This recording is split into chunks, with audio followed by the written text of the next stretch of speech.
పంపాను ఈ గాలితో. ప్రేమ పదాల గాలిపాట స్వరాల పోల్చుకొని కలిపేసుకున్నాను నా శ్వాసలో.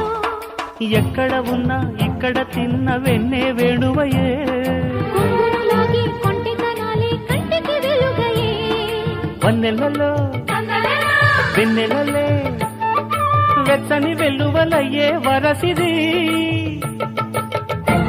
రేపల్లె మళ్ళీ మురళి విన్నది, ఆ పల్లె కళ్ళే పలుకుతున్నది, ఆ జానపదం జల్లుమన్నది, ఆ జానజతై అల్లుకున్నది. మొగలి పువ్వు మహారాజుకి మొదటి కాలం